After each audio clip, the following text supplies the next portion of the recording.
നമസ്കാരം. ലൈവ് ന്യൂസിലേക്ക് എല്ലാ പ്രേക്ഷകർക്കും സ്വാഗതം. വിശദമായ വാർത്തയിലേക്ക്. ഇലക്ടറൽ ബോണ്ട് കേസിൽ കേന്ദ്ര സർക്കാരിന് വലിയ തിരിച്ചടി. ഇലക്ടറൽ ബോണ്ട് സുപ്രീം കോടതി റദ്ദാക്കി.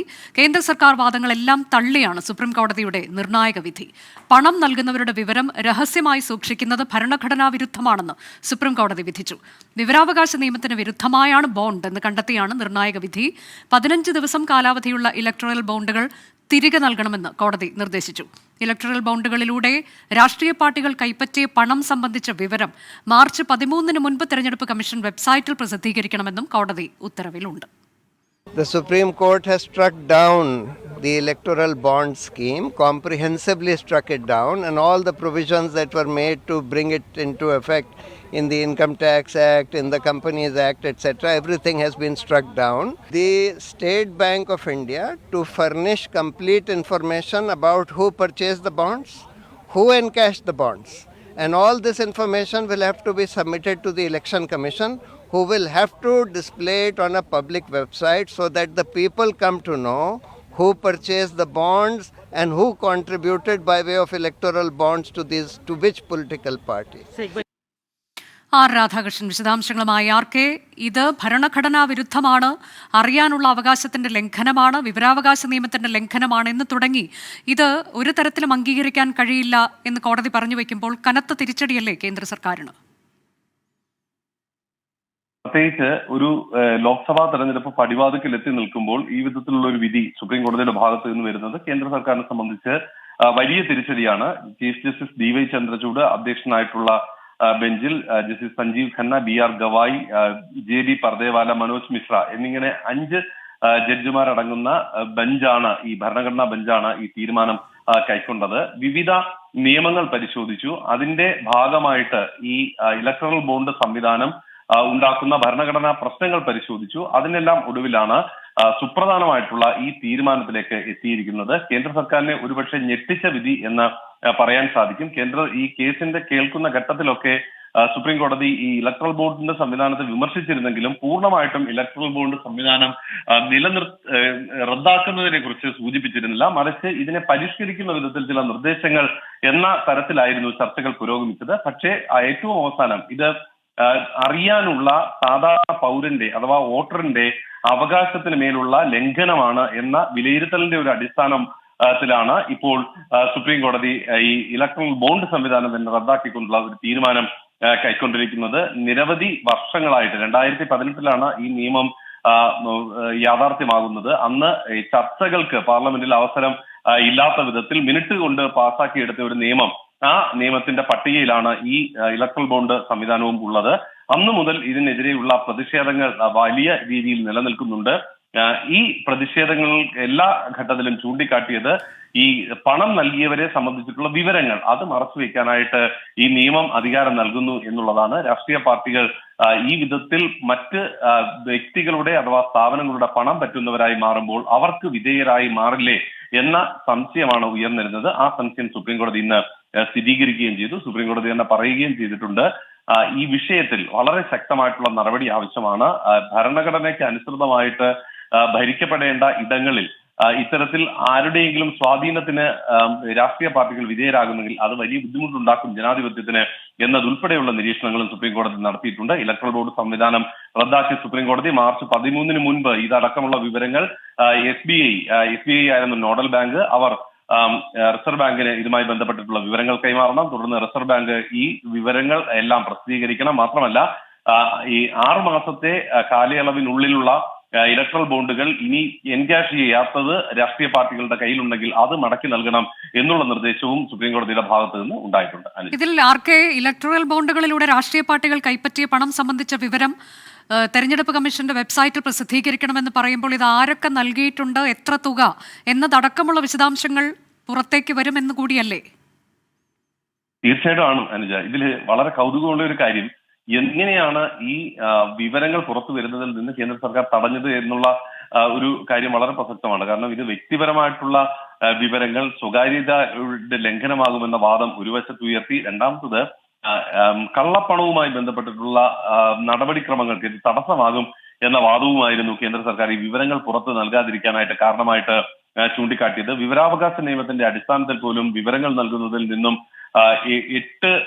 സെക്ഷൻ 8 പ്രകാരമുള്ള വ്യത്യസ്തങ്ങളായിട്ടുള്ള ന്യായങ്ങൾ നിരത്തിക്കൊണ്ടാണ് ഈ വ്യത്യസ്ത അധികാര സ്ഥാനങ്ങൾ ഈ വിഷയത്തിൽ നിന്ന് ഒഴിഞ്ഞ് മാറിയിരുന്നത്. സുപ്രീം കോടതി ഇന്ന് നടത്തിയ നിഗമനത്തിൽ ഇത് ജനങ്ങളുടെ അറിയാനുള്ള അവകാശം, അതാ വിവരാവകാശ നിയമത്തിന്റെ ഫലപ്രാപ്തിയെ, ലക്ഷ്യത്തെ ഒക്കെ ബാധിക്കുന്ന ഒരു വലിയ പ്രശ്നമായി നിലനിൽക്കുകയായിരുന്നു ഈ വർഷം 2018 മുതലുള്ള ഈ വർഷങ്ങളിൽ എന്ന നിരീക്ഷണം കൂടിയാണ് സുപ്രീം കോടതി നടത്തിയിരിക്കുന്നത്. ജനാധിപത്യത്തെ സംബന്ധിച്ച് ഈ വിധത്തിലുള്ള ഒഴിവാക്കലുകൾ പൗരന്റെ മുന്നിൽ നിന്ന് നടത്തുന്നത് ഉചിതമല്ല എന്ന ഒരു നിഗമനം കൂടി സുപ്രീം കോടതി വ്യക്തമാക്കി. ശരി, ആർ രാധാകൃഷ്ണനാണ് ഇന്നിപ്പോൾ സുപ്രീം കോടതിയിൽ നിന്ന് വന്ന വളരെ പ്രധാനപ്പെട്ട ഉത്തരവിന്റെ വിശദാംശങ്ങൾ നൽകിയത്. മറ്റൊരു വാർത്ത, സപ്ലൈകോ വിലവർധനയുമായി ബന്ധപ്പെട്ട് നിയമസഭയിൽ പ്രതിപക്ഷ പ്രതിഷേധം. സബ്മിഷനായാണ് വിഷയം പ്രതിപക്ഷം ഉന്നയിച്ചത്. വില കൂട്ടുമ്പോൾ തീരുമാനം സഭയ്ക്ക് പുറത്ത് പറയുന്നത് സഭയോടുള്ള അവഹേളനമാണെന്ന് പ്രതിപക്ഷ നേതാവ് വി ഡി സതീശൻ ആരോപിച്ചു. കേരളത്തിലെ ജനങ്ങൾ ജീവിക്കാൻ പൊറുതിമുട്ടുന്ന സാഹചര്യത്തിൽ തീരുമാനത്തിൽ നിന്ന് സർക്കാർ പിന്മാറണമെന്നും പ്രതിപക്ഷ നേതാവ് ആവശ്യപ്പെട്ടു. സർക്കാരിന്റെ ഔട്ട്ലെറ്റിൽ സാധനങ്ങളുടെ സബ്സിഡി കുറയ്ക്കുന്നു. സബ്സിഡി കുറയ്ക്കുകയും സാധനങ്ങളുടെ വില സപ്ലൈകോയുടെ റീറ്റെയിൽ ഔട്ട്ലെറ്റിൽ കൂടുകയും ചെയ്താൽ പൊതുവിപണിയിൽ അതിൻ്റെ ആഘാതമുണ്ടാകുകയും ഓർഗാനിക്കായും കൃത്രിമമായും പൊതുവിപണിയിൽ വില വർദ്ധിക്കാൻ ഇടയാകുകയും ചെയ്യും. കേരളത്തിലെ പൊതുവിപണിയിലെ വില വർദ്ധിക്കാൻ ഇടയാകുന്ന ഈ തീരുമാനത്തിൽ നിന്നും സർക്കാർ പിൻവാങ്ങണം എന്ന് ഞാൻ ആവശ്യപ്പെടുന്നു. സപ്ലൈകോയിലെ വിലവർധന ജനങ്ങളെ കാര്യമായി ബാധിക്കില്ലെന്ന് മന്ത്രി GR അനിൽ പറഞ്ഞു. 3 മാസം കൂടുമ്പോൾ വിപണി വില പരിശോധിച്ച് വില പുനർനിർണയിക്കും. ഭാരതരിയേക്കാൾ 1 പൈസയെങ്കിലും കുറച്ചാകും സപ്ലൈകോയിൽ അരി നൽകുകയെന്നും മന്ത്രി പറഞ്ഞു. ഞാൻ പുറത്ത് ഒരു പ്രഖ്യാപനവും നടത്തിയിട്ടില്ല. ഇന്ന് മാധ്യമങ്ങളിൽ ഒരു വാർത്ത കണ്ടപ്പോൾ മാധ്യമ സുഹൃത്തുക്കൾ ക്ലാരിഫൈ ചെയ്യാൻ വേണ്ടി എൻ്റെ അടുത്തേക്ക് വന്നപ്പോൾ പറഞ്ഞതല്ലാതെ ഇതിനെ സംബന്ധിച്ച് ഒരു ഉത്തരവോ കാര്യങ്ങളോ. അതുകൊണ്ട് സഭാ നടപടികളിൽ സബ്മിഷനിലൂടെ ഉന്നയിച്ച വിഷയത്തിൻ്റെ വസ്തുത ഞാൻ പറയാം.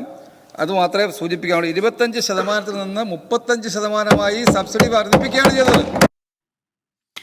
13 സബ്സിഡി സാധനങ്ങളുടെ വിലയാണ് വർദ്ധിക്കുക. ഇനി പരമാവധി 35% വരെ മാത്രമേ സബ്സിഡി ലഭിക്കൂ.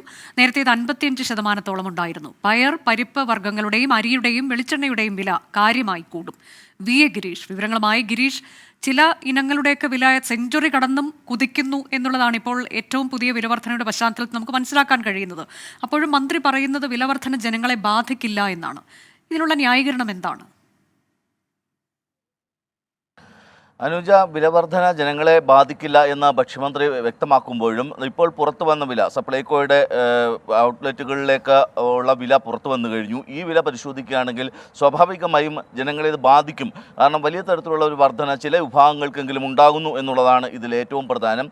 അരിയുമായി ബന്ധപ്പെട്ട 3 മുതൽ 6 രൂപയുടെ വരെ വർധനയാണ് അരിയുടെ കാര്യത്തിലുണ്ടാകുന്നത്. പക്ഷേ മറ്റു വിഭാഗങ്ങളിലേക്ക് നമ്മൾ നോക്കിക്കഴിഞ്ഞാൽ, പരിപ്പ് അതുപോലെ പയർ വിഭാഗങ്ങളിലേക്ക് നോക്കിക്കഴിഞ്ഞാൽ വലിയ തരത്തിലുള്ള ഒരു വർധന തന്നെ ഉണ്ടാകുന്നു. 37 രൂപയ്ക്ക് മേലുള്ള വർധന ശരാശരി ഇക്കാര്യത്തിലുണ്ടാകുന്നു എന്ന് നമുക്ക് കാണാം. ഇതിൽ ഏറ്റവും പ്രധാനമായിട്ടുള്ളത് ചെറുപയർ. നേരത്തെ 74 രൂപയായിരുന്നെങ്കിൽ ഇപ്പോൾ അത് 93 രൂപയായി മാറുന്നു.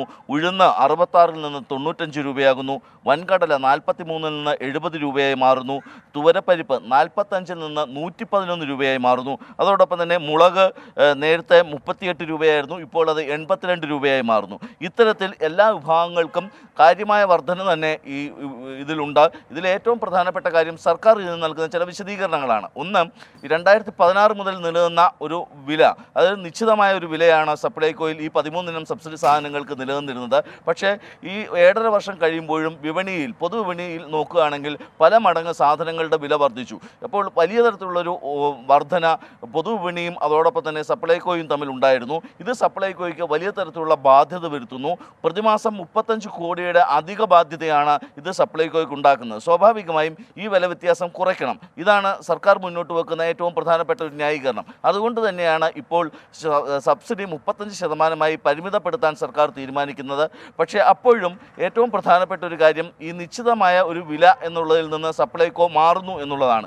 ഇനി മുതൽ പൊതുവിപണിയിൽ ഉണ്ടാകുന്ന വിലവർധനയ്ക്കനുസരിച്ച് സപ്ലൈകോയിലും ഈ സബ്സിഡി സാധനങ്ങളുടെ വില വർദ്ധിക്കും. കാരണം ഓരോ 3 മാസം കൂടുമ്പോഴും പൊതുവിപണിയിലെ വില പരിശോധിച്ച് ഇതിനാനുപാതികമായി സപ്ലൈകോയിലെ ഈ സബ്സിഡി സാധനങ്ങളുടെ വില വർദ്ധിപ്പിക്കാൻ സർക്കാർ തീരുമാനിക്കുന്നു. ഇതിനുള്ളൊരു സംവിധാനം ഉണ്ടാക്കാനും ഇപ്പോൾ സർക്കാർ തീരുമാനിച്ചിരിക്കുന്നു. സ്വാഭാവികമായും ഇത് സപ്ലൈകോയിലെ സബ്സിഡി സാധനങ്ങളുടെ വില ഇനിയും വർദ്ധിക്കുന്നതിന് ഇടയാക്കുമെന്നുള്ളത് തന്നെയാണ് വ്യക്തമാകുന്നത്. അനുജ, ഇതിൽ ഈ സപ്ലൈകോയിൽ സാധനങ്ങളുടെ ലഭ്യതയില്ലായ്മ, അതേക്കുറിച്ച് എന്താണ് സർക്കാരിന് നൽകാനുള്ള വിശദീകരണം?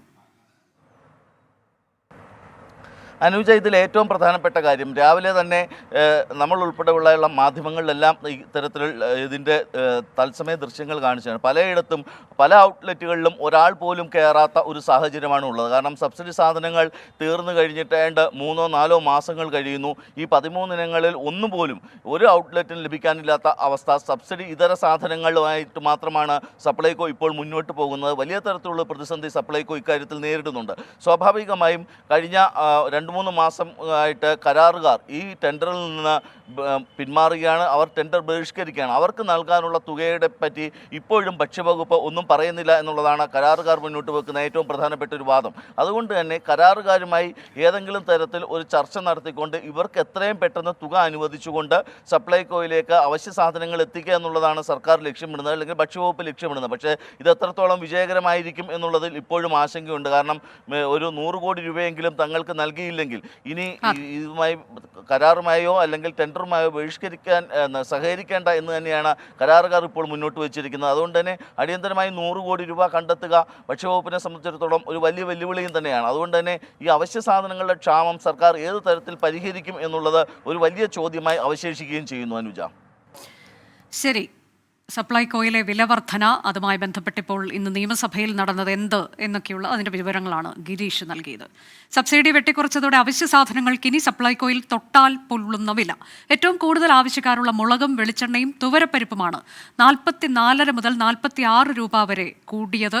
സബ്സിഡി കുറച്ചത് ജനങ്ങളെ ബാധിക്കില്ലെന്ന് ഭക്ഷ്യമന്ത്രി പറയുമ്പോൾ തൊട്ടാൽ പൊള്ളുന്ന വില വിവരം ഇനി പറയുന്ന പ്രകാരമാണ്. ചെറുപയറിന് ഒറ്റയടിക്ക് കൂടിയത് 19 രൂപയാണ്, ഉഴുന്നിന് 29 രൂപ, വൻകടലയ്ക്ക് അധികമായി കൊടുക്കേണ്ടത് 27 രൂപ, വൻപയറിന് കൊടുക്കേണ്ടത് 31 രൂപ, തുവരപ്പരിപ്പിന് കൂടിയത് 46 രൂപ.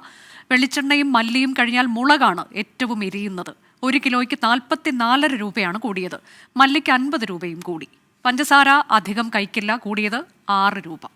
വിളകൾക്ക് താങ്ങുവില പ്രഖ്യാപിക്കണമെന്നതുൾപ്പെടെയുള്ള ആവശ്യങ്ങൾ ഉന്നയിച്ച് കർഷകരുടെ പ്രതിഷേധം 3-ാം ദിവസവും തുടരുന്നു. ഡൽഹി അതിർത്തികളിൽ തമ്പടിച്ചാണ് പ്രതിഷേധം. കർഷകരുമായി കേന്ദ്ര സർക്കാരിന്റെ നിർണായക ചർച്ച വൈകിട്ട് 5 മണിക്ക് നടക്കും. ചർച്ച കഴിയും വരെ സമാധാനപരമായി പ്രതിഷേധിക്കാനാണ് കർഷകരുടെ തീരുമാനം. ശംഭു അതിർത്തിയിൽ നിതിൻ അംബുജൻ. നിതിൻ, ഏത് തരത്തിലുള്ള പ്രതിഷേധമാണിപ്പോൾ അതിർത്തിയിൽ കാണാൻ കഴിയുന്നത്?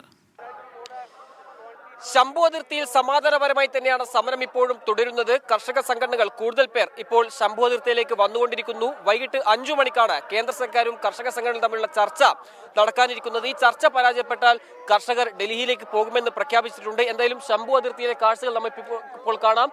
നിരവധി കർഷകരാണ് ഇവിടെ നിലയുറപ്പിച്ചിരിക്കുന്നത്. ഒരു തരത്തിൽ പോലും സമരത്തിൽ നിന്ന് പിന്നോട്ട് പോകില്ല എന്ന് പ്രഖ്യാപിച്ചിട്ടുണ്ട്.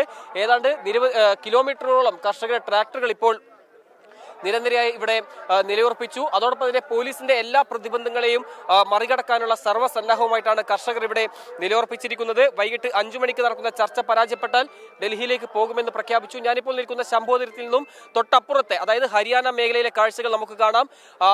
കർഷകരുടെ നീക്കത്തെ തടയാനായി സർവ്വസന്നാഹവുമായി ഇപ്പോൾ പോലീസ് നിലയുറപ്പിച്ചിരിക്കുകയാണ്. ഏതാണ്ട് ദേശീയപാത പൂർണ്ണമായും അടച്ചിരിക്കുന്നു. അതോടൊപ്പം ടിയർ ഗ്യാസ് പ്രയോഗിക്കാനുള്ള എല്ലാ സർവ്വസന്നാഹവുമായി ഈ പാലത്തിന്റെ മുകളിൽ പോലീസും കേന്ദ്രസേനയും നിലയുറപ്പിച്ചിട്ടുണ്ട്. അത്തരത്തിൽ പോലീസ് കഴിഞ്ഞ ദിവസം ഇവിടെ ടിയർ ഗ്യാസ് പ്രയോഗിച്ചത് വലിയ സംഘർഷങ്ങൾക്ക് ഇടയാക്കിയിരുന്നു. കർഷകരെല്ലാം തന്നെ ആശുപത്രിയിലേക്ക് പ്രവേശിക്കേണ്ട സാഹചര്യമുണ്ടായി. കൂടാതെ പോലീസിന്റെ ഡ്രോൺ പ്രയോഗത്തെ ചെറുക്കാനുള്ള കർഷകരുടെ നീക്കം പട്ടം പറത്തി കർഷകർ ഈ ഡ്രോൺ പ്രയോഗത്തെ ചെറുക്കാനും കർഷകർ ശ്രമിക്കുന്നുണ്ട്. അങ്ങനെ പോലീസിന്റെ എന്തെല്ലാം പ്രതിബന്ധങ്ങൾ പ്രതിരോധിക്കാൻ കഴിയുമോ അതെല്ലാം തന്നെ മറികടന്ന് മുന്നോട്ട് പോകുക തന്നെയാണ് ലക്ഷ്യം വെക്കുന്നത്. അതിന്റെ ഭാഗമായുള്ള ഒരു സമരം ഇപ്പോഴും ശംഭു അടക്കമുള്ള അതിർത്തികളിൽ തുടരുന്നു. ശംഭു അതിർത്തിയിൽ നിന്നും കർഷകർ മുന്നോട്ട് പോയാൽ സ്വാഭാവികമായിട്ടും അംബാലി അടക്കമുള്ള സ്ഥലങ്ങളിലും സമാനമായി തന്നെ പോലീസിന്റെ വലിയ സുരക്ഷാ ക്രമീകരണങ്ങളുണ്ട്. ഇതെല്ലാം മറികടന്ന് വേണം കർഷകർക്ക് മുന്നോട്ട് പോവുക. എന്തായാലും ഹരിയാന അടക്കമുള്ള സംസ്ഥാനങ്ങളിലെ കർഷകർ ഒന്നിച്ച് തന്നെ സംയുക്തമായി തന്നെ ഡൽഹിയിലേക്ക് പോകുക എന്ന് തന്നെയാണ് ലക്ഷ്യം വെക്കുന്നത്. അതെല്ലാം ഇന്ന് വൈകിട്ട് 5 മണിയുടെ ചർച്ചയ്ക്ക് ശേഷം മാത്രമേ തീരുമാനിക്കുകയുള്ളൂ. എന്തായാലും വൈകിട്ട് 5 മണിക്കുള്ള ചർച്ച പരാജയപ്പെട്ടാൽ മാത്രമേ കർഷകർ ഡൽഹിയിലേക്ക് നീങ്ങുകയുള്ളൂ. ശംഭുവിൽ സന്ദീപ് മാലിക്കിനൊപ്പം നിതിൻ അംബുജൻ, 24. ഇന്ന് വൈകിട്ട് 5 മണിക്ക് നടക്കാനിരിക്കുന്ന ചർച്ച വളരെ പ്രധാനപ്പെട്ടതാണ്. 2 പേരുടെ മരണത്തിനിടയാക്കിയ തൃപ്പൂണിത്തുറ സ്ഫോടനത്തിന് പിന്നാലെ ഒളിവിൽ പോയ പുതിയകാവ് ദേവസ്വം ഭാരവാഹികൾ പിടിയിൽ. ക്ഷേത്രം ഭാരവാഹികളും ഉത്സവ കമ്മിറ്റി അംഗങ്ങളും ഉൾപ്പെടെ 9 പേരെ മൂന്നാറിൽ നിന്നാണ് ഹിൽ പാലസ് പോലീസ് കസ്റ്റഡിയിലെടുത്തത്. നേരത്തെ പിടിയിലായ 4 പേരെ റിമാൻഡ് ചെയ്തിരുന്നു. സ്ഫോടനത്തിൽ മാജിസ്റ്റീരിയൽ അന്വേഷണം ഇന്ന് ആരംഭിക്കും. നഷ്ടപരിഹാരം സംബന്ധിച്ച് ആശങ്ക വേണ്ടെന്ന് കളക്ടർ NSK ഉമേഷ് പറഞ്ഞു. ഇല്ല, അതിൽ ഏറ്റവും ഇമ്പോർട്ടൻ്റ് പല വീടുകൾ, അടുത്തുള്ള വീടുകൾ, കുറച്ച് മോർ ദൻ 500 മീറ്റേഴ്സ് റേഡിയസ് ഉള്ള വീടുകളും ഡാമേജ് ആയിട്ടുണ്ട്. സോ അതുകൊണ്ട് അടിയന്തരമായിട്ട് നമ്മൾ ഈ ഡാമേജ് അസസ്മെൻറ്റ് നടത്തണം. അത് ചെറിയ കാര്യമല്ലല്ലോ. ഇപ്പോൾ എനിക്ക് തോന്നുന്നു ഒരു മോർ ദൻ 300 ഹൗസസ് ആണ് പലതരപ്പെട്ട ഡാമേജ്. വലിയ ഡാമേജ് ആയത് ആ സ്ഫോടനമുണ്ടായ അടുത്തുള്ള വീടുകൾ ഞാൻ തന്നെ നേരിട്ട് കണ്ടതാണ്. അതല്ലാതെ ചെറിയ ചെറിയ ഡാമേജസ് ഉണ്ടായതെല്ലാം ചേർത്ത് more than 300 houses, different kinds of damage, major damage, minor damage എല്ലാം ഉണ്ടായ ഹൗസസ് ഉണ്ട്. പരിശോധിച്ച ശേഷം ബലക്ഷയമുള്ള കെട്ടിടങ്ങൾ ആവശ്യമെങ്കിൽ പൊളിക്കുമെന്ന് സ്ഥലം സന്ദർശിച്ച ശേഷം സബ് കളക്ടർ കെ മീരയും പറഞ്ഞു. ഇവിടെ ഉണ്ടായ ബ്ലാസ്റ്റിൻ്റെ ഒഫീഷ്യൽ മജിസ്റ്റീരിയൽ എൻക്വയറി ഇന്ന് സ്റ്റാർട്ട് ചെയ്തു. നമ്മൾ ഒരുപാട് പേരുടെ മൊഴിയെടുക്കാനുണ്ട്. നമ്മൾ ഇന്ന് സൈറ്റ് വിസിറ്റാണ് നടത്തിയത്. പ്രിലിമിനറി ആയിട്ട് അവിടെ എന്താണ് സംഭവിച്ചതെന്നുള്ളതിൻ്റെ ഒരു ഫസ്റ്റ് ഇംപ്രഷന് വേണ്ടിയിട്ടാണ് ഇന്ന് വന്നത്. നമ്മുടെ പ്രധാന പരിഗണന എന്ന് പറയുന്നത് ഇവിടെ അപകടം ഉണ്ടാവാനിടയായ സാഹചര്യം, അവർക്ക് അതിനുള്ള ലൈസൻസ് ഉണ്ടായിരുന്നു, എങ്ങനെയാണത് അവിടെ ഒരു തീപിടുത്തത്തിലേക്ക് അത് നയിച്ചത്, അങ്ങനെയുള്ള കാര്യങ്ങളാണ് പ്രധാനമായിട്ട് അന്വേഷിക്കുന്നത്.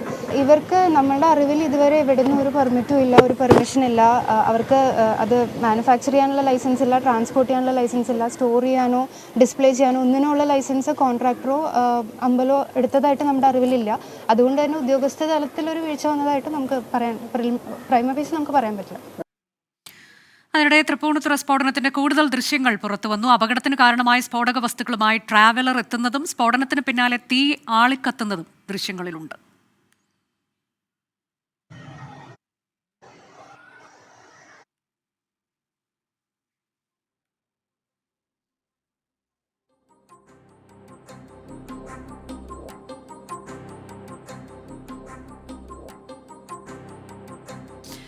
ശ്രീകാന്ത് വിവരങ്ങളുമായി. ശ്രീകാന്ത്, ഈ ദൃശ്യങ്ങളിൽ നിന്നൊക്കെ നമുക്ക് അതിൻ്റെ എത്രത്തോളം രൂക്ഷമാണ് എന്നൊക്കെയുള്ളത് നമുക്ക് മനസ്സിലാകുന്നുണ്ട്. എത്ര തീവ്രമായ സ്ഫോടനമാണ് ഉണ്ടായിട്ടുള്ളത് എന്നത് ഇപ്പോൾ എന്താണ് ഇതിൽ നിന്ന് വ്യക്തമാകുന്നത്? 10:46 ഈ സ്ഫോടനം നടക്കുന്നത്. ഈ 10:46 ഈ വാഹനം അവിടേക്ക് എത്തുന്നത്. 11:30 സ്ഫോടനം നടക്കുകയും ചെയ്തു. അതിന്റെ തീവ്രത എത്രത്തോളം ഉണ്ട് എന്ന് വ്യക്തമാക്കുന്നതാണ് ഏറ്റവും അടുത്ത് നിന്നുള്ള ഈ ദൃശ്യങ്ങൾ. ആദ്യം സ്ഫോടനം നടക്കുകയും പിന്നീട് തീ വലിയ രീതിയിൽ ആ പ്രദേശത്താകെ പടർന്നു പിടിക്കുകയും ചെയ്യുന്നത് കാണാം. തൊട്ടടുത്തുള്ള ഒരു വീട്ടിലെ ദൃശ്യങ്ങളാണ് ഈ പുറത്തു വന്നിട്ടുള്ളത്. ആ വീട് തകർന്നു വീഴുന്ന, ആ വീടിന്റെ ജനാലച്ചില്ലുകളൊക്കെ പൊട്ടുന്നതും ഓടൊക്കെ പൊട്ടി തകർന്നു വീഴുന്നതും ഒക്കെ ആ ദൃശ്യങ്ങളിൽ കാണാൻ സാധിക്കും. CCTV ദൃശ്യങ്ങളിൽ കാണാൻ സാധിക്കും. ഇത്ര അടുത്ത് നിന്നുള്ള, ഇത്രയും ക്ലോസ് ആയുള്ള ദൃശ്യങ്ങൾ ഇതാദ്യമായാണ് പോലീസിനടക്കം ലഭിക്കുന്നത്. പോലീസും അതോടൊപ്പം മജിസ്ട്രേറിയൽ അന്വേഷണം നടത്തുന്ന സബ് കളക്ടറും ഈ ദൃശ്യങ്ങളൊക്കെ തന്നെ പരിശോധിക്കും. ശേഷമായിരിക്കും തുടർ നടപടികളുമായി മുന്നോട്ട് പോകുന്നത്. ഈ വാഹനം വന്ന സമയം, ആ വാഹനത്തിലുണ്ടായിരുന്ന സ്ഫോടക വസ്തുക്കൾ കൈകാര്യം ചെയ്ത രീതി, ഇതെല്ലാം തന്നെ ദൃശ്യങ്ങളുടെ അടിസ്ഥാനത്തിൽ പരിശോധനയ്ക്ക് വിധേയമാക്കും. ഇന്ന് 9 പേരെ മൂന്നാറിൽ നിന്നും കസ്റ്റഡിയിലെടുത്തിരുന്നു. ഈ അമ്പലവുമായി ബന്ധപ്പെട്ട, ക്ഷേത്രവുമായി ബന്ധപ്പെട്ട ചുമതലക്കാരെയാണ് കസ്റ്റഡിയിലെടുത്തത്. 4 പേരെ നേരത്തെ റിമാൻഡ് ചെയ്തിരുന്നു. ഇവരെ കോടതിയിൽ ഹാജരാക്കുന്ന പശ്ചാത്തലത്തിൽ ഈ വീഡിയോ എവിഡൻസ് ഒക്കെ തന്നെ വളരെയധികം ഗുണം ചെയ്യും എന്ന് പോലീസ് കണക്ക് കൂട്ടുകയും ചെയ്യുന്നുണ്ട്. ഏറ്റവും പ്രധാനപ്പെട്ട കാര്യം, ഈ സ്ഫോടനം നടന്ന ശേഷം പോലീസിനും അന്വേഷണ സംവിധാനങ്ങൾക്കും കിട്ടിയ ഏറ്റവും അടുത്ത് നിന്നുള്ള ദൃശ്യങ്ങളാണ് ഇപ്പോൾ പുറത്തു വന്നിട്ടുള്ളത്. തൃപ്പൂണിത്തുറ സ്ഫോടനത്തിന്റെ കൂടുതൽ ദൃശ്യങ്ങൾ, അതിന്റെ വിവരങ്ങളാണ് ശ്രീകാന്ത് നൽകിയത്.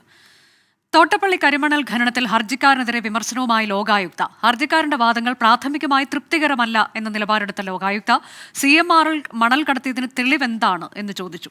തർക്കപരിഹാര ബോർഡിന്റെ ഉത്തരവ് കൂടി പരിഗണിക്കണമെന്ന ഹർജിക്കാരന്റെ ആവശ്യം ലോകായുക്ത കണക്കിലെടുത്തില്ല. കേസ് ഈ മാസം 29 വീണ്ടും പരിഗണിക്കും. സലിം മാലിക് വിവരങ്ങളുമായി. സലിം, ഇതിൽ ലോകായുക്ത ചില ചോദ്യങ്ങളൊക്കെ ചോദിക്കുന്നുണ്ട്. ആരോപണങ്ങൾ ഉണ്ട്, പക്ഷേ തെളിവെവിടെ എന്നത് എന്താണ് ലോകായുക്ത ചോദിച്ചത്? അനുജ, ഈ വിഷയത്തിൽ ഹർജിക്കാരനെ പ്രതിരോധത്തിലാക്കുന്ന ചോദ്യങ്ങളാണ് ലോകായുക്ത ചോദിച്ചത്. ആലപ്പുഴ തോട്ടപ്പള്ളിയിൽ നിന്ന് കരാറിലുള്ളതിനേക്കാൾ മണൽ കടത്തുന്നു, അത് KMML ഉൾപ്പെടെയുള്ള സ്ഥാപനങ്ങൾ കടത്തുന്നു എന്നുള്ളതാണ് ഈ ലോകായുക്തയ്ക്ക് മുൻപിലുള്ള പരാതി. അതിലേക്ക് ഈ CMRൽ കൂടി വരികയായിരുന്നു. CMRൽ ഉൾപ്പെടെയുള്ള കമ്പനികൾ 99 കോടിയോളം രൂപയുടെ മണൽ അവിടെ നിന്ന് കടത്തി എന്നുള്ളതാണ് ലോകായുക്തയ്ക്ക് മുൻപിലായി ഇപ്പോൾ ഈ ഹർജിക്കാരൻ വെച്ചിരിക്കുന്ന വാദം. അങ്ങനെ ഒരു ആരോപണം ഉണ്ടെങ്കിൽ എന്തുകൊണ്ട് ഈ KMMLനെ മാത്രം കക്ഷി ചേർത്തു? അതിന് പകരം CMRലെ എന്തുകൊണ്ട് കക്ഷി ചേർത്തില്ല എന്നുള്ളതായിരുന്നു ഒരു പ്രധാനപ്പെട്ട ചോദ്യമായി ലോകായുക്ത ചോദിച്ചത്. ആ ചോദ്യത്തിന് മറുപടി പറഞ്ഞത് അന്ന് വേണ്ട വിധത്തിലുള്ള തെളിവ് ഉണ്ടായിരുന്നില്ല എന്നാണ്. എന്നാൽ ഇന്നിപ്പോൾ ഉണ്ടോ എന്ന് ചോദിച്ചപ്പോൾ ഉണ്ട് എന്ന് പറയുകയും എന്നാൽ രേഖ സമർപ്പിക്കാൻ പറഞ്ഞപ്പോൾ രേഖ സമർപ്പിക്കാൻ കഴിയാത്തൊരു സാഹചര്യവും ഉണ്ടായി. മാത്രമല്ല തർക്കപരിഹാര ബോർഡിന്റെ ഉത്തരവ് കൂടി ഇതുമായി ബന്ധപ്പെട്ട് ഉൾപ്പെടുത്തണം, ഈ കേസിൽ ഉൾപ്പെടുത്തണമെന്ന് ഹർജിക്കാരൻ വാദിച്ചു. അത് മുഖ്യമന്ത്രിയുടെ മകൾ വീണ വിജയന്റെ കമ്പനിയും ഒപ്പം CMRലും തമ്മിലുള്ള ഇടപാടുകൾ സംബന്ധിച്ച തർക്കപരിഹാര ബോർഡിന്റെ ഉത്തരവാണ്. ഇതിനൊരു ക്ലാരിറ്റി വരുത്തും, ഈ കേസുമായി ബന്ധപ്പെട്ട് എങ്ങനെയാണ് CMRൽ വരുന്നതിന് ഒരു ക്ലാരിറ്റി വരുത്തും എന്നുള്ളതായിരുന്നു ഹർജിക്കാരന്റെ വാദം. എന്നാൽ തർക്കപരിഹാര ബോർഡിന്റെ ഉത്തരവ് തോട്ടപ്പള്ളി കേസിൽ എങ്ങനെയാണ് ബാധകമാകുക എന്നൊരു ചോദ്യമായിരുന്നു ലോകായുക്ത ചോദിച്ചത്. ഇതിന് ഹർജിക്കാരന് മറുപടി ഉണ്ടായിരുന്നില്ല. അങ്ങനെ ഹർജിക്കാരനെ പരമാവധി പ്രതിരോധത്തിലാക്കുന്ന ചോദ്യങ്ങളാണ് ഇന്നത്തെ ദിവസം ലോകായുക്ത നടത്തിയിട്ടുള്ളത്. മാത്രമല്ല ഈ ആരോപണത്തിൽ നേരത്തെ തന്നെ ഈ CMRലുമായുള്ള ബന്ധം തെളിയിക്കാനുള്ള എന്തെങ്കിലും തെളിവ് ഹാജരാക്കാൻ കഴിയുമോ എന്ന് കൂടി ചോദിച്ചിട്ടുണ്ട്. ഈ മാസം 29-ന് വീണ്ടും ഈ കേസ് പരിഗണിക്കാനാണ് ഇപ്പോൾ തീരുമാനിച്ചിരിക്കുന്നത്. അന്ന് ഈ ഉണ്ട് എന്ന് പറയുന്ന രേഖ ഹാജരാക്കണം എന്നുകൂടി ലോകായുക്ത നിർദ്ദേശിച്ചിട്ടുണ്ട്. തോട്ടപ്പള്ളി കരിമണൽ ഖനനത്തിലാണ് ചില ചോദ്യങ്ങൾ ഹർജിക്കാരനോട് ഉന്നയിച്ച് ലോകായുക്ത രംഗത്തെത്തിയത്. തിരുവനന്തപുരം വെള്ളായണിയിൽ നഴ്സറി സ്കൂളിൽ നിന്ന് ഒറ്റയ്ക്ക് വീട്ടിലേക്ക് നടന്ന് 2 വയസ്സുകാരൻ വിജനമായ റോഡിലൂടെ 1.5 കിലോമീറ്ററാണ് കുട്ടി നടന്നത്. സംഭവത്തിൽ നിയമം, പോലീസും ചൈൽഡ് ലൈനും കേസെടുത്തു. കാക്കമൂല സോർഹിൽ നഴ്സറി സ്കൂളിലായിരുന്നു സംഭവം. 2 ജീവനക്കാരെ സ്ഥാപനത്തിൽ നിന്ന് പുറത്താക്കി. സ്കൂളിലെ 30 വിദ്യാർത്ഥികളെയും ആയയെ ഏൽപ്പിച്ച് 3 അധ്യാപകർ സമീപത്തെ കല്യാണ വീട്ടിലേക്ക് പോയ സമയത്താണ് കുട്ടി റോഡിലേക്ക് ഇറങ്ങിയത്. സ്കൂളിലേക്ക് വിളിച്ച് വിവരം അറിയിച്ചപ്പോഴാണ് അധികൃതർ കുട്ടിയെ കാണാതായ വിവരം അറിയുന്നതെന്ന് വീട്ടുകാർ പറഞ്ഞു. അതിൽ ഡേ കെയറുകാർക്ക് അബദ്ധം പറ്റി. കാരണം അവർ 4 പേരുണ്ടായിരുന്ന സമയത്ത് 3 പേര് കല്യാണത്തിന് പോയി, ഒരാൾ മാത്രമേ ഉണ്ടായിരുന്നുള്ളൂ. ഒരാൾ ഉണ്ടായിരുന്ന സമയത്ത് അവർ വേറെ കുഞ്ഞുങ്ങൾ എന്തോ ടോയ്ലറ്റ് കൊണ്ടുപോകുന്ന സമയത്താണ് കുഞ്ഞിറങ്ങി പോയത് എന്നാണ് അവർ പറയപ്പെടുന്നത്. നമ്മൾ കണ്ടിട്ടില്ല. അത് വലിയൊരു വീഴ്ചയാണ് സംഭവിച്ചിരിക്കുന്നത്. അവർ പറഞ്ഞത് ഞങ്ങളുടെ ആവശ്യം ആ ടീച്ചേഴ്സിനെ മാറ്റി ബാക്കിയുള്ളവർ നടത്തണമെന്നാണ് നമ്മൾ പറഞ്ഞത്. അത് അവർ ചെയ്യാൻ സമ്മതിച്ചിട്ടുണ്ട്. AV ജയശങ്കർ വിവരങ്ങളുമായി. ജയശങ്കർ, ഇതിൽ കുറ്റകരമായ അനാസ്ഥ തന്നെയാണ് ഈ അധികൃതരുടെ ഭാഗത്തുനിന്നുണ്ടായിട്ടുള്ളത് എന്നതിൽ ഒരു സംശയവുമില്ല. കാരണം ഡേ കെയർ സുരക്ഷിതമായ ഒരു ഇടമാണ് എന്ന് കരുതി രക്ഷിതാക്കൾ അവിടെ കുഞ്ഞിനെ ഏൽപ്പിച്ചിട്ട് പോകുമ്പോഴാണ് അവിടെ നിന്ന് കുഞ്ഞിറങ്ങിപ്പോകുന്നവർ അറിയുന്ന പോലുമില്ല. ഏതായാലും കുഞ്ഞ് സുരക്ഷിതനായി വീട്ടിലെത്തി എന്നുള്ളതിൽ നമുക്കൊക്കെ ആശ്വസിക്കുകയും ചെയ്യാം. ഇപ്പോൾ എന്ത് നടപടി എടുത്തിട്ടുണ്ട്? അധികൃതരുടെ വിശദീകരണം എന്താണ്? അതായത് അനുജ, ഏത് തരത്തിൽ നടപടിയെടുത്താലും ന്യായീകരിച്ചാലും ഒരിക്കലും അംഗീകരിക്കാൻ പറ്റാത്തൊരു വീഴ്ചയാണ് ഈ ഡേ കെയർ അധികൃതരുടെ ഭാഗത്തു നിന്നുണ്ടായിരിക്കുന്നത്. കാരണം 2 വയസ്സ് മാത്രം പ്രായമുള്ളൊരു കുട്ടിയാണ്. നമ്മൾ ഈ പ്രദേശത്തെല്ലാം പോയിരുന്നു. വളരെ വിജനമായൊരു സ്ഥലമാണ്. നായ്ക്കളുടെയും മറ്റും സ്ഥിര സാന്നിധ്യമുള്ളൊരു പ്രദേശമെന്നാണ് നാട്ടുകാർ പറയുന്നത്. അങ്ങനെ ഒരു വഴിയിലൂടെയാണ് ഏകദേശം 1.5 കിലോമീറ്ററോളം ഓടിക്കൊണ്ട് ഈ 2 വയസ്സുകാരനായ കുട്ടി വീട്ടിലെത്തുന്നത്. ഇത് വളരെയധികം ഗൗരവകരമാണ്. കാരണം ഈ ഒരു ഘട്ടത്തിൽ ഏതെങ്കിലും നായ ആക്രമിക്കുകയോ മറ്റെന്തെങ്കിലും വാഹനങ്ങൾ തട്ടി അപകടമുണ്ടാവുകയോ ഒക്കെ ചെയ്തു കഴിഞ്ഞാൽ അത് വലിയൊരു വിഷയമാകുമായിരുന്നു. പക്ഷേ അങ്ങനെയൊന്നും സംഭവിച്ചില്ല. എങ്കിൽ കൂടി 30 കുട്ടികൾ കുട്ടികൾ വരുന്ന ഒരു സ്ഥാപനത്തിൽ കൃത്യമായ ചുമതല ഉണ്ടായിരുന്ന ആളുകൾ അത് പാലിക്കാതെ കല്യാണത്തിന് പോയി. അവരുടെ ഭാഗത്തു നിന്നുള്ള ഒരു വീഴ്ച മൂലം കുട്ടി ഇറങ്ങി വീട്ടിലേക്ക് ഓടി എന്ന് പറയുമ്പോൾ അതിന് ഒരു തരത്തിലും ന്യായീകരിക്കാൻ സാധിക്കില്ല. നിലവിൽ 3 അധ്യാപകർക്കെതിരെ നടപടി എടുത്തിട്ടുണ്ട്. 2 പേരെ സ്ഥാപനത്തിൽ നിന്ന് പറഞ്ഞു വിട്ടതായും ഒരാളെ താക്കീത് ചെയ്തതായുമാണ് നമുക്ക് ലഭ്യമാകുന്ന വിവരം. ഈ സ്ഥാപനത്തിൻ്റെ ലൈസൻസ് ഉൾപ്പെടെയുള്ള വിഷയങ്ങളിൽ പ്രാദേശിക ഭരണകൂടം വിവരങ്ങൾ തേടിയതായാണ് നമുക്ക് ലഭ്യമാകുന്ന വിവരം. പ്രാദേശിക ഭരണകൂടത്തിൻ്റെ ഉൾപ്പെടെ നടപടികൾ വരും മണിക്കൂറിൽ ഉണ്ടാകാനുള്ള സാധ്യതയുണ്ട്. ഒറ്റപ്പെട്ടൊരു സംഭവം എന്ന് നമുക്കിതിനെ നിലവിൽ പറയാം. പക്ഷേ ഇങ്ങനെ ഒറ്റപ്പെട്ട സംഭവങ്ങൾ ആവർത്തിക്കുമ്പോൾ തീർച്ചയായും കുട്ടികളുടെ ഒരു സുരക്ഷിതത്വത്തെ തന്നെയാണ് ഇത് വലിയ തോതിൽ ബാധിക്കുക. കാരണം ജോലിക്കും മറ്റും പോകുന്ന മാതാപിതാക്കളാണ് ഇത്തരത്തിൽ കുട്ടികളെ അയക്കുന്നത്. അവർ ഒരുപാട് പ്രതീക്ഷയോടെ കുട്ടികൾ സുരക്ഷിതരായിരിക്കുമെന്ന വിചാരത്തിലാണ് ഇങ്ങനെ അയക്കുന്നത്. ഈ ഒരു ഘട്ടത്തിൽ ഇങ്ങനെ ഒരു വീഴ്ച സംഭവിക്കുമ്പോൾ അത് വലിയ ഗൗരവമുള്ള ഒരു വിഷയം തന്നെയാണ്. ഇതിൽ കൃത്യമായൊരു നടപടി വേണം, മാതൃകാപരമായ നടപടി വേണം. ചൈൽഡ് ലൈൻ ഈ വിഷയത്തിൽ സ്വമേധയാ കേസെടുക്കുകയായിരുന്നു. മാതാപിതാക്കളുടെ പരാതിയിലാണ് നിയമം, പോലീസ് ഈ വിഷയത്തിൽ കേസെടുക്കുന്നത്. നിലവിൽ രക്ഷിതാക്കൾ പറയുന്നത് ഈ സ്ഥാപനത്തിലെ ജീവനക്കാർക്കെതിരെ നടപടിയെടുത്തു, അതിൽ തങ്ങൾ തൃപ്തരാണെന്നാണ്. പക്ഷേ രക്ഷിതാക്കൾ പരാതി പിൻവലിക്കാൻ ഇതുവരെ തയ്യാറായിട്ടില്ല. ഇവർ പരാതി പിൻവലിച്ചാലും ഇല്ലെങ്കിലും ചൈൽഡ് ലൈൻ്റെ ഉൾപ്പെടെയുള്ള നടപടികൾ ഈ സ്ഥാപനത്തിനെതിരെ ഉണ്ടാകുമെന്ന കാര്യത്തിൽ സംശയമില്ല. എന്തായാലും മാതൃകാപരമായൊരു നടപടി ഈ സ്ഥാപനത്തിനെതിരെ ഉണ്ടാകട്ടെ. ഇനി ഇത്തരത്തിലൊരു സംഭവം ആവർത്തിക്കാതിരിക്കട്ടെ എന്ന് തന്നെയാണ് നമുക്ക് ഈ വിഷയവുമായി ബന്ധപ്പെട്ട് പറയാനുള്ളത്. ഇതിൽ കൃത്യമായ നടപടി ഉണ്ടാകുമെന്ന് നമുക്ക് ചില വിവരങ്ങൾ ലഭ്യമായിട്ടുമുണ്ട്. അനുജ, ശരി. വെള്ളായണി കാക്കമൂല സോർഹിൽ നഴ്സറി സ്കൂളിന്റെ ഭാഗത്തുനിന്നുണ്ടായത് ഒരു തരത്തിലും ന്യായീകരിക്കാൻ കഴിയാത്ത ഒരു അനാസ്ഥയാണ് എന്നതിന് സംശയമില്ല. ഇപ്പോൾ ജീവനക്കാർക്കെതിരെ നടപടിയെടുത്തിട്ടുണ്ട് എന്നൊക്കെയുള്ള ന്യായീകരണം സ്ഥാപനത്തിൻ്റെ ഭാഗത്തു നിന്ന് പുറത്തു വരികയും ചെയ്യുന്നു. ഇപ്പോൾ വരുന്ന മറ്റൊരു പ്രധാനപ്പെട്ട വാർത്ത, ഗതാഗത മന്ത്രി കെ.ബി. ഗണേഷ് കുമാറും മുൻമന്ത്രി ആന്റണി രാജുവും തമ്മിലുള്ള പോര് പുതിയ തലത്തിലേക്ക്. പുതുതായി വാങ്ങിയ ഡബിൾ ഡക്കർ ഇലക്ട്രിക് ബസ്സുകളുടെ ഉദ്ഘാടന പരിപാടിയിലേക്ക് ആന്റണി രാജുവിനെ ക്ഷണിച്ചില്ല. ഉദ്ഘാടന ചടങ്ങിന് മുൻപ് ഡിപ്പോയിലെത്തി ആന്റണി രാജു ബസ്സുകൾ സന്ദർശിച്ചു. പുത്തരിക്കണ്ടത്ത് വെച്ച് നടത്താൻ നിശ്ചയിച്ചിരുന്ന പരിപാടി മണ്ഡലം മാറ്റി ക്രമീകരിച്ചത് എങ്ങനെയെന്നറിയില്ലെന്ന് ആന്റണി രാജു പറഞ്ഞു. ബന്ധപ്പെട്ടവർ പറഞ്ഞിരുന്നത് പുത്തരിക്കണ്ടത്ത് ഈ സ്പോട്ടിലെ നയനാർ പാർക്കിന്റെ അവിടെ വെച്ച് ഇത്രയും ബസ്സുകൾ ഒരുമിച്ച് ഫ്ലാഗ് ഓഫ് ചെയ്യുമെന്നാണ് പറഞ്ഞിരുന്നത്. പക്ഷേ പെട്ടെന്നിപ്പോൾ ഇപ്പോഴാണ് മനസ്സിലായത് ഇവിടെ വെച്ചാണ് ഇത് എൻ്റെ ഈ റോഡിൻ്റെ അപ്പുറമാണല്ലോ എൻ്റെ മണ്ഡലം. അപ്പോൾ ഇത് കിഴക്കേക്കോട്ട, തമ്പാനൂർ തുടങ്ങിയ പ്രദേശങ്ങളാണ് KSRTCയുടെയും നഗരത്തിൻ്റെ ഒരു പ്രധാന ഹൃദയഭാഗം. അവിടെ വെച്ചൊക്കെയാണ് സാധാരണ ഉദ്ഘാടനം തൈക്കാട് പോലീസ് ഗ്രൗണ്ട്. അഖിൽ ഷാ അൻസാർ വിവരങ്ങളുമായി. അഖിൽ ഷാ, ഇലക്ട്രിക് ബസ് തൻ്റെ കുഞ്ഞാണ് എന്ന തരത്തിലേക്കാണ് ഇപ്പോൾ മുൻമന്ത്രി ആന്റണി രാജു പരാമർശം നടത്തിയിട്ടുള്ളത്. അങ്ങനെ ഒരു ഉദ്ഘാടന പരിപാടിയിലേക്കാണ് ക്ഷണിക്കാതെ ഉദ്ഘാടന ചടങ്ങിന് മുൻപ് ബസ്സുകൾ സന്ദർശിച്ച് മുൻമന്ത്രിക്ക് മടങ്ങേണ്ടി വരുന്നത്. എന്താണ് സംഭവിക്കുന്നത്?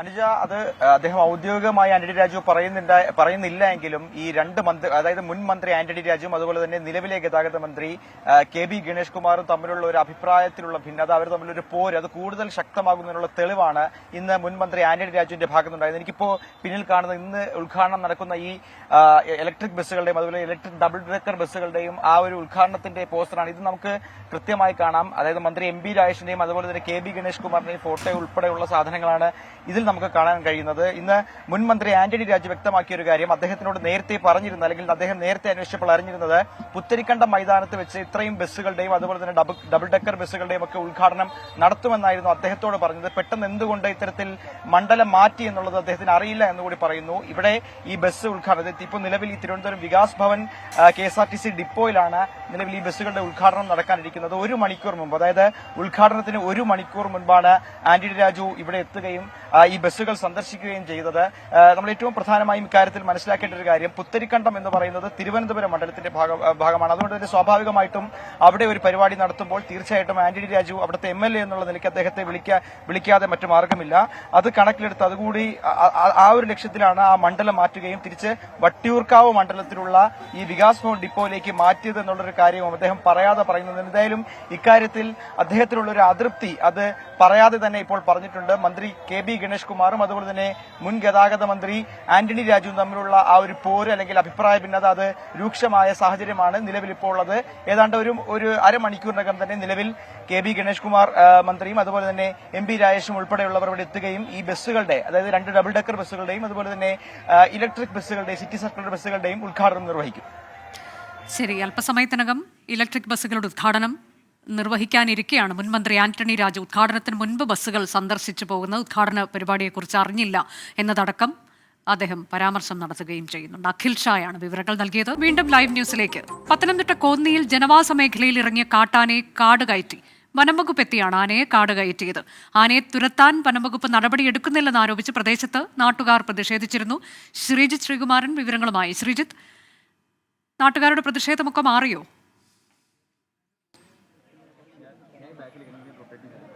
നാട്ടുകാർ രാവിലെ മുതൽ വലിയ പ്രതിഷേധത്തിലായിരുന്നു. കാരണം അവർ പ്രധാനമായും ഉന്നയിച്ചിരുന്നത് ഈ ആന സാധാരണ ഈ മേഖലയിലേക്ക് വരാറില്ല, അപ്പുറത്തെ മേഖലയിലൊക്കെ ഈ ആന ഉണ്ടാകാറുണ്ട്. പക്ഷേ ഇത് ഇവിടുത്തെ പ്ലാന്റേഷനും കടന്ന് തീർച്ചയായും ഇങ്ങോട്ട് തൊട്ട് അപ്പുറത്തെ ജനവാസ മേഖലയിലേക്ക് വരുന്ന, റോഡ് മുറിച്ച് ജനവാസ മേഖലയിലേക്ക് വരുന്ന ഒരു കാഴ്ചയാണ് സ്വാഭാവികമായി കഴിഞ്ഞ 2 ദിവസമായി കാണാൻ കഴിഞ്ഞത്. എന്തായാലും നാട്ടുകാരും പഞ്ചായത്ത് അംഗങ്ങളും അടക്കം വലിയ തോതിലുള്ള പ്രതിഷേധം ഈ ഒരു ഘട്ടത്തിൽ ഉയർത്തി. അങ്ങനെ വനംവകുപ്പ് ഉദ്യോഗസ്ഥർ ഇപ്പോൾ വന്ന ആനയെ കാട് കയറ്റിയിട്ടുണ്ട്. ഇപ്പോൾ നിലവിൽ അപ്പുറത്തെ മേഖലയിലേക്ക് കടത്തിയിട്ടുണ്ട്. നിങ്ങൾക്ക് ഇപ്പോൾ ആശ്വാസമായോ? ഇല്ല, വനം പാലകർ വന്ന് ഇതിനെ വനം കടത്തിയിട്ടുണ്ടെങ്കിൽ പോലും ജനങ്ങൾ വളരെ ആശങ്കയിലാണ്. കാരണം ഇത് ആദ്യമായി ചില ആഴ്ചകൾക്ക് മുമ്പ് ഇവിടെ വന്നിരുന്നു. നാട്ടുകാരതിനെ അടുത്തുള്ള വനത്തിലേക്ക് തുരത്തിയെങ്കിലും വീണ്ടും ഭക്ഷണം തേടി വെള്ളം തേടിയൊക്കെ അത് തിരിച്ചു വന്നിരിക്കുകയാണ്. ഉപദ്രവം വല്ലതും ഉണ്ടോ? ഇതുവരെ ഇപ്പോഴില്ല. ചില വർഷങ്ങൾക്ക് മുമ്പ് ഉപദ്രവമുണ്ടായി. ഇവിടുത്തെ വാർഡ് മെമ്പറും പഞ്ചായത്ത് വൈസ് പ്രസിഡന്റുമായ സജീവ് റാവത്തർ എന്ന ആളിനെയും രാജേന്ദ്രൻ നായർ എന്ന ആളിനെയും ഉപദ്രവിക്കുവാൻ ഇടയായിത്തീർന്നു. അവർ രാത്രിയിൽ ആന വന്ന് വാസസ്ഥലം ഈ ഒരു ആന മാത്രമേ ഉള്ളൂ കേട്ടോ. ഈ ഒരു ആന മാത്രമല്ല, ഇവിടെ കൂട്ടത്തോടെ പല പ്രാവശ്യങ്ങളിൽ ആന വരികയും ഞങ്ങൾ നാട്ടുകാർ രാത്രി സമയത്ത് ഇറങ്ങി പടക്കം പൊട്ടിച്ചും പാട്ടയടിച്ചുമൊക്കെ ഈ ആന ഓടിച്ചു വിടുന്നുണ്ട്. പക്ഷേ ഫോറസ്റ്റുകാർ വരികയും അവർ വന്ന റോഡിലൊക്കെ നിന്നിട്ട് നിങ്ങൾ ആനയെ ഉപദ്രവിക്കരുത്, ആനയും കയറിപ്പോകും എന്ന് പറയുന്ന ഒരു സമീപനമാണ് ഫോറസ്റ്റിൻ്റെ ഭാഗത്തു നിന്നുണ്ടായത്. ഞങ്ങളുടെ പ്രദേശത്ത് ഞങ്ങൾ ഒരു 250-300 കുടുംബങ്ങൾ 300 കുടുംബങ്ങൾ താമസിക്കുന്ന പ്രദേശമാണ്. ഈ പ്രദേശത്ത് അവസാനം നിങ്ങളുടെ ഒരു തീരുമാനം, ഇപ്പോൾ നമ്മൾ പ്രതിഷേധവും കൂടി നിങ്ങളൊരു തീരുമാനം എന്താണ്? ഏറ്റവും ഒടുവിൽ പ്രതിഷേധിക്കാൻ തന്നെയാണോ? ഇപ്പോൾ ഈ പ്രദേശത്തുള്ള ജനങ്ങൾ ഒന്നടങ്കം ഒന്നിച്ച് കക്ഷി രാഷ്ട്രീയ ഭേദമന്യേ ഒന്നിച്ച് കൂടിയിട്ടുണ്ട്. ഇപ്പോൾ DFO സ്ഥലത്തെത്തുമെന്ന് പറഞ്ഞിട്ടുണ്ട്. അദ്ദേഹത്തെ ഞങ്ങൾ ഇവിടുത്തെ ജനങ്ങളുടെ പ്രശ്നങ്ങൾ അദ്ദേഹത്തെ ധരിപ്പിക്കുക. എന്താ ചേട്ടൻ്റെ പേരെന്താ? എൻ്റെ ഒരു അച്ഛൻകുഞ്ഞ് ചേടിയെത്തുന്നത്. ചുമതല എന്താണ്? ഞാൻ പൊതുപ്രവർത്തകനാണ്. പൊതുപ്രവർത്തകനായ അച്ഛൻ കുഞ്ഞാണ് നമ്മളോട് സംസാരിച്ചത്. എന്നാലും നാട്ടുകാർ വലിയ ആശങ്കയിൽ തന്നെയാണ്. ആനയെ താൽക്കാലികമായി കാട് കയറ്റിയിട്ടുണ്ട്. പക്ഷേ അത് കിലോമീറ്ററുകളൊന്നും സഞ്ചരിക്കാനുള്ള സാധ്യത വളരെ ഇല്ല. നമ്മൾ ആ പ്രദേശത്ത് നമുക്ക് ആ ദൃശ്യങ്ങളൊക്കെ ലഭിച്ചിട്ടുണ്ട്. ആ കിലോമീറ്ററുകളൊന്നും സഞ്ചരിക്കാനുള്ള സാധ്യത വളരെ കുറവാണ്. തൊട്ടപ്പുറത്തെ മേഖലയിലൂടെ ഒരു കാട്ടിലേക്ക്, പത്തനാപുരം ഭാഗത്ത് ഒരു കാട്ടിലേക്ക് നീങ്ങിയിട്ടുണ്ട് എന്നാണ് ഏറ്റവും ഒടുവിൽ വനവകുപ്പ് ഉദ്യോഗസ്ഥർ പറയുന്നത്. വനവകുപ്പിൻ്റെ സ്ട്രൈക്കിംഗ് ഫോഴ്സ് അതിന് പുറകെ വെടിക്കോപ്പുകളുമൊക്കെയായി നീങ്ങിയിട്ടുമുണ്ട്. എന്തായാലും ആനയെ പൂർണ്ണമായി കാട് കയറ്റണം. DFO ഇവിടെ എത്തിയാൽ DFOയെ പ്രതിഷേധം അറിയിക്കും, ഈ നാടിൻ്റെ വികാരം അറിയിക്കും. സ്ഥിരമായി ഒരു പോലീസിൻ്റെ അല്ലെങ്കിൽ ഫോറസ്റ്റിൻ്റെ ഭാഗത്തുനിന്ന് റോന്തു ചുറ്റൽ ഈ മേഖലയിൽ വേണം. വന്യജീവികളെ തടയാൻ ഫെൻസിംഗ് വേലി അടക്കമുള്ള കാര്യങ്ങളിലേക്ക് നീങ്ങണമെന്നാണ് നാട്ടുകാർ ആവശ്യപ്പെടുന്നത്. എന്തായാലും ഈ പ്രദേശത്തെ നാട്ടുകാർ ഇപ്പോഴും ആശങ്കയിലാണ്. ആനയെ താൽക്കാലികമായി കാട് കയറ്റാൻ വനംവകുപ്പിന് കഴിഞ്ഞിട്ടുണ്ട്. വനപാലകർക്ക് പത്തനംതിട്ട കോന്നിയിലാണ് ജനവാസ മേഖലയിൽ ഇറങ്ങിയ കാട്ടാനയെ വനം വകുപ്പ് കാട് കയറ്റിയത്. മാനന്തവാടിയിൽ ഇറങ്ങിയ ആളെ കൊല്ലിക്കാട്ടാന ബേലൂർ മഖനെ പിടികൂടാനുള്ള ദൗത്യം 5-ാം ദിവസം. കാട്ടിക്കുളം മാനിവയൽ പ്രദേശത്തെ വനത്തിലാണ് നിലവിൽ ആനയുള്ളത്. ട്രാക്കിംഗ് ടീമിന്റെ നിരീക്ഷണ വലയത്തിലാണ് ആന.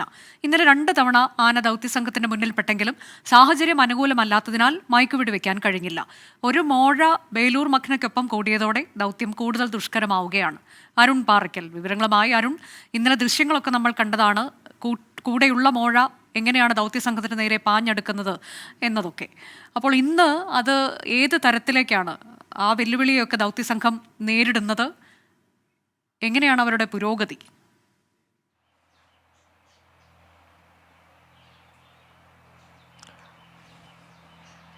അനുജ, ഈ ബേലൂർ മഗ്നയെ പിടികൂടി മയക്കുടി വയ്ക്കാനുള്ള നീക്കം 5-ാമത്തെ ദിവസമാണിന്ന്. ഇപ്പോഴും വനം വകുപ്പിന് അതിന് സാധിച്ചിട്ടില്ല എന്നത് ആ ഭാഗത്തെ, അതായത് ഈ ബേലൂർ മഗ്ന ഇപ്പോൾ നിലവിൽ നിൽക്കുന്ന ഭാഗത്തെ ഒരു ഭൂപ്രകൃതിയുണ്ട്. ആ ഭൂപ്രകൃതിയാണ്, കാടിൻ്റെ ഒരു അന്തരീക്ഷമുണ്ട്. അവിടേക്ക് കടന്നു കയറുക വളരെയേറെ ദുഷ്കരമായ ഒരു അവസ്ഥയാണ്. അതിലേക്ക് കടന്നു കയറുക എന്നത്. ബേലൂർ മഗ്ന നിൽക്കുന്നത് 3 ആൾ പൊക്കത്തിലുള്ള ഒരു വലിയ പൊന്തക്കാടുകൾ സ്ഥിതി ചെയ്യുന്ന ഒരു കാടിനുള്ളിലാണ്. അത് മുൾക്കാടുകളാണ്. അതിനകത്തേക്ക് ഈ ദൗത്യ സംഘത്തിന്, RRT ടീമിന്, ട്രാക്കിംഗ് സംഘത്തിനൊന്നും കടന്നു ചെല്ലാൻ കഴിയുന്നില്ല എന്നാണ് വനം വകുപ്പ് ഉദ്യോഗസ്ഥരും പറയുന്നത്. മാത്രമല്ല, ഈ ആനയ്ക്കൊപ്പം ഒരു മോഴ കൂടി നിലയുറപ്പിച്ചിട്ടുണ്ട്. അപ്പോൾ ഈ മയക്കുവെടി വെക്കുന്നതിനായി RRT സംഘവും അതുപോലെ തന്നെ വെറ്റിനറി സംഘവുമൊക്കെ അങ്ങോട്ട് പോകുന്ന സമയത്ത് ഈ മോഴ അവർക്ക് നേരെ പാഞ്ഞെടുക്കുന്ന ഒരു സംഭവമുണ്ട്. നേരത്തെ നമുക്ക് ആ ദൃശ്യങ്ങളിൽ നിന്നൊക്കെ മനസ്സിലായിരുന്നു. ഇന്നിപ്പോൾ ഈ പനവല്ലി വനമേഖലയിലാണ്, പനവല്ലി വനമേഖലയിലാണ് ഇപ്പോൾ ഈ ബേലൂർ മഗ്നയുള്ളത്. ബേലൂർ മഗ്നയെ വനംവകുപ്പ് ഉദ്യോഗസ്ഥർ ട്രാക്ക് ചെയ്തിട്ടുണ്ട്. ഇന്ന സ്ഥലത്താണ് നിൽക്കുന്നത് എന്ന കാര്യങ്ങളൊക്കെ തന്നെ വനംവകുപ്പ് ഉദ്യോഗസ്ഥർക്ക് അറിയാം. പക്ഷേ അവിടെ എത്തി മയക്കുവെടി വെക്കുക എന്നത് ദുഷ്കരമായ ഒരു കാര്യമാണ്. കഴിഞ്ഞ ദിവസവും ഇത് തന്നെയാണ്. 2 തവണ ആന വനംവകുപ്പ് ഉദ്യോഗസ്ഥരുടെ മുന്നിൽപ്പെട്ടു. പക്ഷേ ആ ഭൂപ്രകൃതിയുടെ ഒരു സാഹചര്യവും ഈ കൂടെയുള്ള മോഴയാനയുടെ ഒരു സാന്നിധ്യവും മയക്കുവെടി വെക്കാൻ വനംവകുപ്പ് ഉദ്യോഗസ്ഥർക്ക് സാഹചര്യം ഒരുങ്ങിയില്ല എന്നതാണ്. ഇന്നും സമാനമായ അവസ്ഥയാണുള്ളത്. ഇന്ന് രാവിലെ മുതൽ തന്നെ വനംവകുപ്പ് ഉദ്യോഗസ്ഥർ, RRT സംഘം, വെറ്റിനറി സംഘം എല്ലാവരും ഈ ആനയ്ക്ക് പിന്നാലെയുണ്ട്. ആന എവിടെയാണ് എന്നത് ട്രാക്ക് ചെയ്തിട്ടുണ്ട്. ആന ഇന്നലെ കർണാടകത്തോടടുത്തുള്ള ബാവലി വനമേഖലയിലായിരുന്നു. ഇന്നിപ്പോൾ അത് പനവല്ലി ഭാഗത്തേക്ക് എത്തിയിട്ടുണ്ട്. പക്ഷേ ആനയെ ഇതുവരെ മയക്കുവെടി വെക്കാൻ സാധിച്ചിട്ടില്ല. ആനയെ ട്രാക്ക് ചെയ്ത് ആന നിരീക്ഷണ വലയത്തിലാണ്. അനുജ, ഇതിലിപ്പോൾ ഏത് തരത്തിലേക്ക് ഈ നിലവിലുള്ള വെല്ലുവിളികൾ, അതായത് കാട്ടിലേക്ക് ഒളിക്കുന്നു, കൂടാതെ മറ്റേ മോഴയുടെ സാന്നിധ്യം, ഈ 2 കാര്യങ്ങളാണ് ഇന്നലെ 2 തവണ മുന്നിൽപ്പെട്ടിട്ടും ആനയെ പിടികൂടാൻ, മയക്കുവെടി വെക്കാൻ കഴിയാതെ പോയതിനുള്ള കാരണങ്ങൾ. അപ്പോൾ അത് എങ്ങനെയാണ് അതിനെ നേരിടുക എന്നതിൽ എന്തെങ്കിലും മാർഗനിർദ്ദേശം ഇവർക്ക് ലഭിക്കുന്നുണ്ടോ ഇവരുടെ ഉന്നത മേധാവികളുടെ ഭാഗത്തു നിന്ന്? അങ്ങനെ എങ്ങനെയാണ് അതിനെ നേരിടുന്നത് അവർ?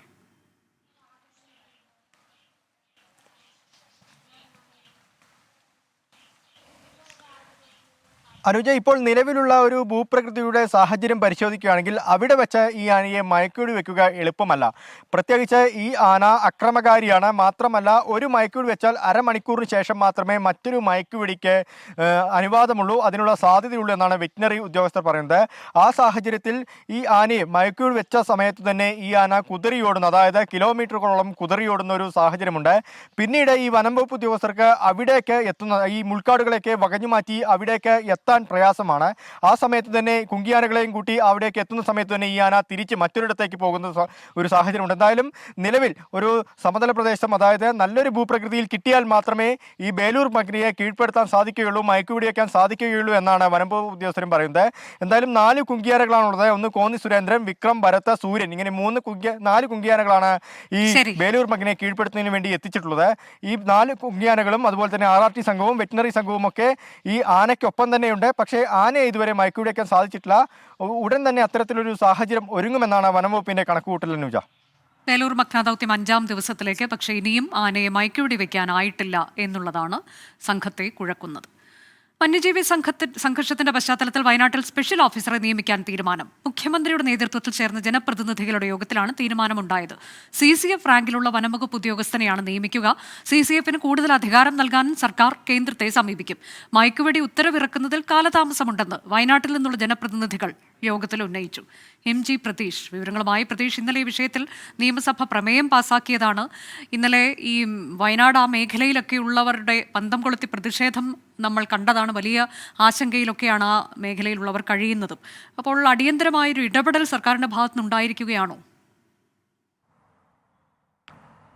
അനുജ, വന്യജീവി ആക്രമണവുമായി ബന്ധപ്പെട്ട നാട്ടുകാരുടെയും പ്രദേശവാസികളുടെയും അടക്കം വലിയ പ്രതിഷേധം തുടരുന്ന സാഹചര്യത്തിലാണ് വയനാട്ടിലെ ജനപ്രതിനിധികളുമായി മുഖ്യമന്ത്രി നേരിട്ട് ചർച്ച നടത്തിയത്. നേരത്തെ ഉന്നതതല യോഗം നടത്തിയതിന് പിന്നാലെയാണ് ജനപ്രതിനിധികളെ കാണാൻ മുഖ്യമന്ത്രി തീരുമാനിച്ചത്. ഈ യോഗത്തിലാണ് വയനാട്ടിൽ സ്പെഷ്യൽ ഓഫീസറെ നിയമിക്കാൻ തീരുമാനമായിരിക്കുന്നത്. CCF റാങ്കിൽ കുറയാത്ത സ്പെഷ്യൽ ഓഫീസറെ വയനാട്ടിൽ നിയമിക്കുമെന്നതാണ് മുഖ്യമന്ത്രി യോഗത്തിൽ അറിയിച്ചിരിക്കുന്നത്. പ്രധാനമായും ജനങ്ങളുടെ ആശങ്കയടക്കം ജനപ്രതിനിധികൾ മുഖ്യമന്ത്രിയെ ധരിപ്പിച്ചിട്ടുണ്ട്. CCFന് കൂടുതൽ അധികാരം നൽകുന്ന അത്തരത്തിലൊരു നടപടികളിലേക്ക് പോകുന്നതിന് കേന്ദ്രത്തെ സമീപിക്കുമെന്നും മുഖ്യമന്ത്രി ജനപ്രതിനിധികൾക്ക് ഉറപ്പ് നൽകിയിട്ടുണ്ട്. പ്രധാനമായും ഈ ജനപ്രതിനിധികൾ മുഖ്യമന്ത്രിയെ ധരിപ്പിച്ച കാര്യം, ഇത്തരത്തിൽ കാട്ടാനാക്രമണം അല്ലെങ്കിൽ വന്യജീവി ആക്രമണങ്ങൾ ഉണ്ടാകുമ്പോൾ അതൊരു നടപടികളിലേക്ക് കടക്കുന്നതിൽ കാലതാമസം എടുക്കുന്നു എന്നതാണ്. മയക്കുവെടി വയ്ക്കുന്നതിലടക്കം വലിയ കാലതാമസങ്ങൾ ഉണ്ടാകുന്നു. ഇത് ജനജീവിതം വളരെ ബുദ്ധിമുട്ടിലാക്കുന്നു എന്നുള്ള ഒരു ആശങ്കയാണ്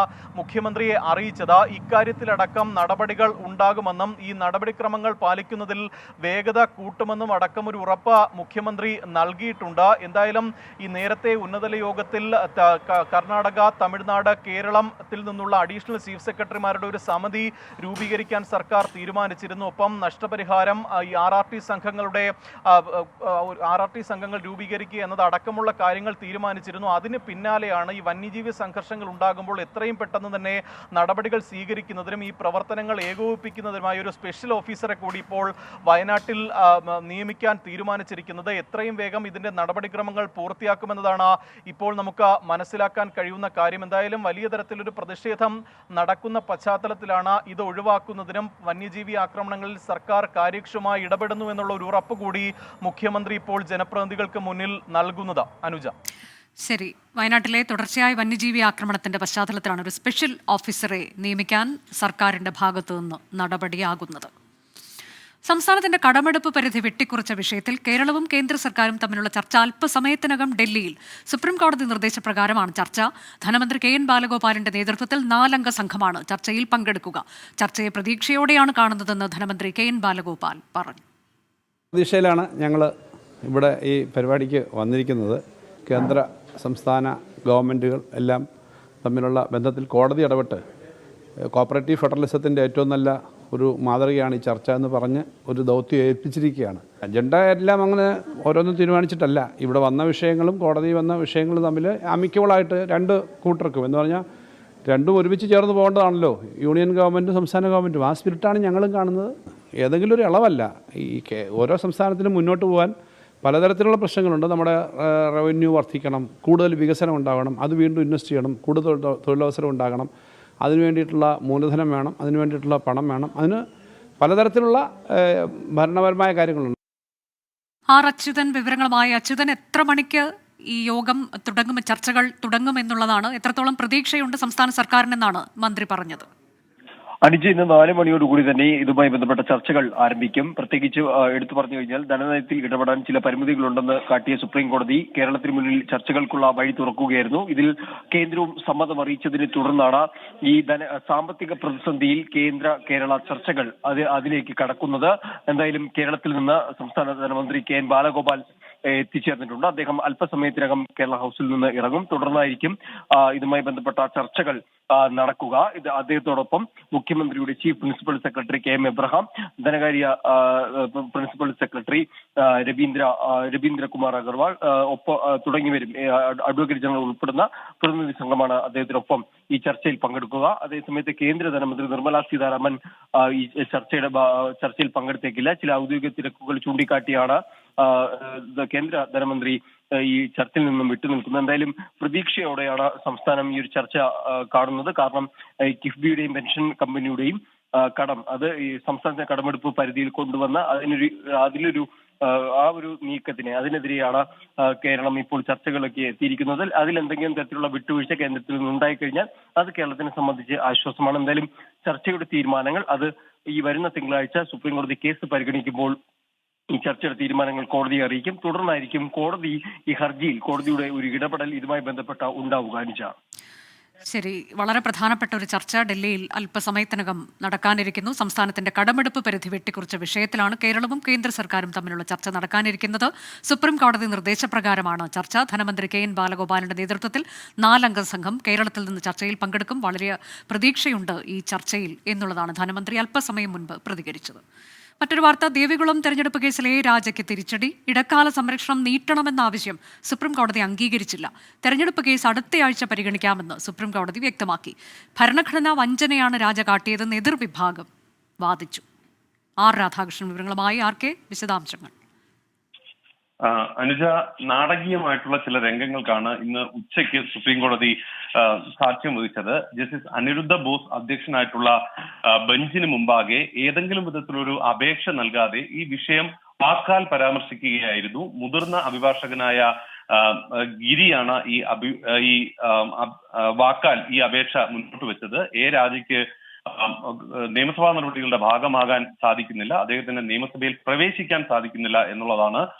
ആ ഘട്ടത്തിൽ കുമാറിന്റെ എതിർ സ്ഥാനാർത്ഥിയായി മത്സരിച്ച ഹർജി നൽകിയിരുന്ന കുമാറിന്റെ അഭിഭാഷകനായ ശ്രീ അൽജോ ജോസഫ് എന്ന അഭിഭാഷകൻ വളരെ ശക്തമായിട്ട് ആ വാദത്തെ ഖണ്ഡിച്ചു. മാത്രമല്ല, ആ രാജയ്ക്ക് അനുകൂലമായി ഉണ്ടായിരുന്ന ഇടക്കാല ഉത്തരവിനെ അടക്കം സ്റ്റേ ചെയ്യാനായിട്ടുള്ള നടപടികളുമായി തങ്ങൾ മുന്നോട്ട് പോവുകയാണ്. ആ ഘട്ടത്തിൽ ഈ ഇടക്കാല ഉത്തരവിന്റെ പരിരക്ഷ അദ്ദേഹത്തിന് നീട്ടി നൽകുന്നത് ഉചിതമാകില്ല എന്ന് വ്യക്തമാക്കി. മാത്രമല്ല, ഒരു കോൺസ്റ്റിറ്റ്യൂഷണൽ ഫ്രോഡാണ് രാജ നടത്തിയിരിക്കുന്നത് എന്ന പരാമർശവും ഈ അഭിഭാഷകന്റെ ഭാഗത്തു നിന്നുണ്ടായി. ഇത് പരിഗണിച്ച്, ശക്തമായിട്ടുള്ള വാദങ്ങൾ പരിഗണിച്ച് ഏതെങ്കിലും വിധത്തിൽ ഈ ഇടക്കാല ഉത്തരവ് നീട്ടി നൽകാനായിട്ട് തയ്യാറായില്ല. പകരം ഈ കേസ് അടുത്ത ആഴ്ച പരിഗണിക്കാം, ആദ്യ ഇനങ്ങളിൽ ഒന്നായി പരിഗണിക്കാം എന്ന ഒരു ഉറപ്പ് മാത്രമാണ് നൽകിയിരിക്കുന്നത്. വലിയ തിരിച്ചടിയാണ് രാജയെ സംബന്ധിച്ച് ഈ കേസുമായി ബന്ധപ്പെട്ട് സുപ്രീം കോടതി ഇന്ന് കൈക്കൊണ്ട നിലപാട് എന്ന് നമുക്ക് പറയാൻ സാധിക്കും.